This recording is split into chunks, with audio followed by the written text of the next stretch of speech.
29 मार्च 2026 को केतु देव मघा नक्षत्र में प्रवेश कर चुके हैं और जब केतु देव मघा में आते हैं तो कई लोगों की जिंदगी में ऐसे बदलाव शुरू हो जाते हैं जो उनकी सोच से भी बाहर होते हैं।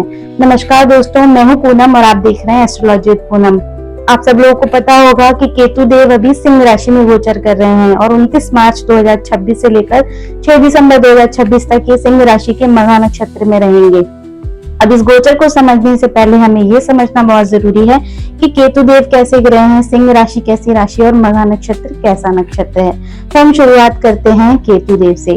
केतु देव कोई साधारण ग्रह नहीं है, बल्कि ये एक शेडो प्लैनेट है, यानी कि एक छाया ग्रह है जो रिप्रेजेंट करता है detachment, spirituality, past life Karma और सडन इवेंट्स को। ये प्लैनेट आपको कुछ देता नहीं है, बल्कि ये आपसे वो चीजें छीनता है जिनसे आप गलत तरीके से जुड़े होते हो। ये आपके इल्यूजन्स को तोड़ता है, यानी कि आपके भ्रम को तोड़ता है और सच्चाई आपके सामने लेकर आता है। अब बात करते हैं मघा नक्षत्र की। मघा नक्षत्र की सीरीज का 10वें नंबर का नक्षत्र है। ये नक्षत्र राजगद्दी को दिखाता है। ये नक्षत्र राशि, सोच, ईगो, अथॉरिटी और आपके पास्ट लाइफ के कर्मा से जुड़ा हुआ नक्षत्र होता है। अब हम बात करते हैं सिंह राशि के बारे में। सिंह राशि कालचक्र की 5वें नंबर की राशि होती है, अग्नि तत्व की राजसी राशि होती है। इस राशि के स्वामी ग्रह होते हैं सूर्यदेव। सिंह राशि जो रिप्रेजेंट करती है self respect, authority, power, leadership और आइडेंटिटी। सिंह राशि वाले लोग अट्रैक्टिव पर्सनालिटी के होते हैं। इनको सेंटर ऑफ द अट्रैक्शन रहना पसंद होता है। ये लोग अपनी अलग पहचान बनाना चाहते हैं। आप याद रखिएगा कि जब केतु देव सिंह राशि के मघा नक्षत्र में आते हैं तो ये आपसे सबसे बड़ी चीज छीनते हैं, आपका झूठा घमंड। और जब ये मघा नक्षत्र में आता है, यानी कि जब केतु देव मघा नक्षत्र में आते हैं तो ये दिखाते हैं आपकी असली ताकत क्या है और आपकी सबसे बड़ी कमजोरी क्या है। आइए अब जानते हैं कि इस गोचर के दौरान कौन कौन सी राशियों पर सबसे ज्यादा प्रभाव पड़ने वाला है। तो सबसे पहले नंबर की राशि है सिंह राशि, क्योंकि सिंह राशि में ही केतु देव गोचर कर रहे हैं। तो सिंह राशि वालों की पर्सनालिटी, कॉन्फिडेंस, इमेज और इनकी लाइफ की डायरेक्शन में कंफ्यूजन आ सकता है। दूसरे नंबर की राशि है कुंभ राशि।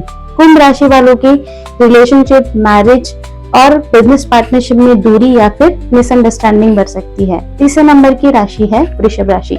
वृषभ राशि वालों के घर परिवार, इमोशनल पीस या फिर प्रॉपर्टी मैटर्स में डिस्टर्बेंस आ सकता है। चौथे नंबर की राशि है वृश्चिक राशि।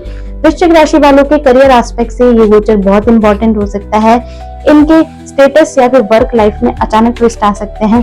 अचानक इनका प्रमोशन हो सकता है, अचानक इनका ट्रांसफर भी हो सकता है। तो इस गोचर के दौरान ओवरऑल आप क्या फील कर सकते हैं? अचानक आपको डिटैचमेंट फील हो सकता है, लोगों से दूरी महसूस हो सकती है, ईगो क्लैशेस बढ़ सकते हैं। ये मघा नक्षत्र आपके एंसेस्टर का है, आपके पूर्वजों का है। तो बहुत सारे लोगों को अपने पूर्वजों को, यानी जो लोग आपसे दूर चले गए हैं, वो आपको सपनों में भी दिखाई दे सकते हैं। अचानक आपको स्पिरिचुअलिटी या फिर आइसोलेशन की तरफ आपका झुकाव बढ़ सकता है।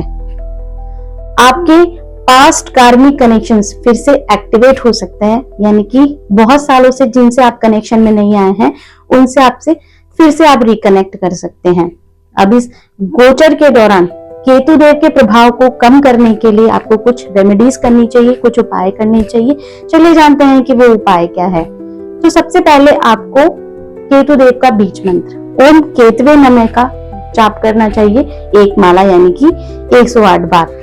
काले सफेद कुत्ते को रोटी खिलाएं, ये भी एक बहुत अच्छी रेमेडी मानी जाती है। अपने पितरों का सम्मान करें, उनके नाम से दान करें इस पूरे गोचर में, या फिर उनके नाम से आप जरूरतमंद लोगों को खाना भी खिला सकते हैं। और सबसे जरूरी बात, अपने अहंकार को छोड़िए। अगर आप अपने अहंकार को नहीं छोड़ते हैं तो केतु देव इस अहंकार को छुड़वाएंगे। याद रखिएगा कि केतु देव मघा में आपको सजा देने नहीं आए हैं, बल्कि ये आपकी फेक आइडेंटिटी को तोड़कर आपकी रियल पावर को जगाने आए हैं। तो अगर आपका मून, लग्न या फिर कोई इंपॉर्टेंट प्लैनेट मघा नक्षत्र में है तो ये गोचर आपके लिए बहुत पावरफुल साबित होगा। ऐसे ही और बोल्ड और रियल एस्ट्रोलॉजी अपडेट्स के लिए एस्ट्रोलॉजी पूनम को लाइक, शेयर और सब्सक्राइब करना ना भूलें। मिलते हैं अगले वीडियो में, तब तक के लिए राधे राधे।